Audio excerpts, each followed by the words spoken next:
Are you looking for an easy-to-use gardening tool to plant seedlings?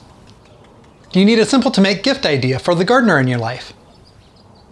In today's episode of How to Make Gardening Tools at Home, we're going to make this handheld dibber. With spring in full bloom, DIY gardening tools are a popular project for either your own use or to give us gift ideas. In an earlier House of Hacks episode, I showed you how to make a long dibber out of a rake handle. The long dibber is useful when planting seeds and seedlings in large beds at ground level. This handheld dibber is useful in smaller areas, such as raised beds. Before making the long dibber, I cut off about 12 inches from the end of the handle in order to make the smaller handheld dibber from. Conceptually, the idea is the same. We're going to be putting a rounded point on the end to make holes in the soil for seeds and seedlings, but we're going to be adding a few extra features to this one.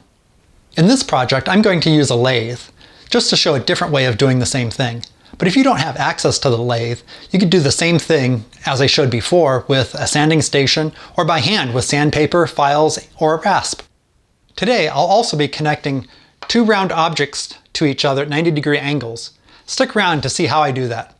Welcome! If we're just meeting, I'm Harley and this is the House of Hacks, where we make stuff out of wood, metal, electronics, and other similar materials in order to inspire you on your creative journey. For this project, to start, I'm going to cut off about 4 inches off the end of this wood. I'll set it aside and use later on this project.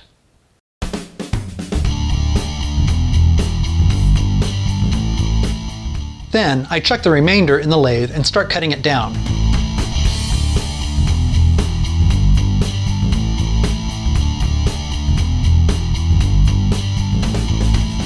The idea is to reform the end from the slight taper to more of a point with a rounded end. Once I have it to the shape I want, I'll use the marks on the tool rest to inscribe a couple lines an inch apart. These allow the user to gauge the depth of the hole they're making. The last lathe operation is a bit of sanding to make everything smooth. Remember that 4-inch cutoff from earlier? That's going to be a handle for this piece. I use a sanding station to put a slight chamfer on each end. So now that I've taken the dibber out of the lathe, the next operation is to attach the handle.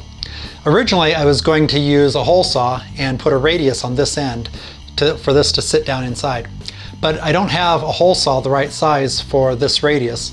And so the next idea I came up with was to use a Forstner bit to put a flat on here and use a dowel to join these two together like so. Overall, I think this is going to be a much easier operation.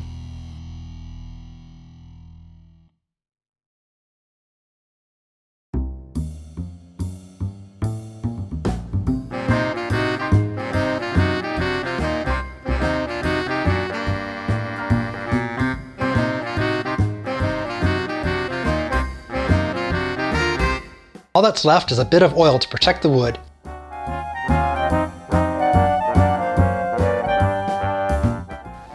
It's ready for use.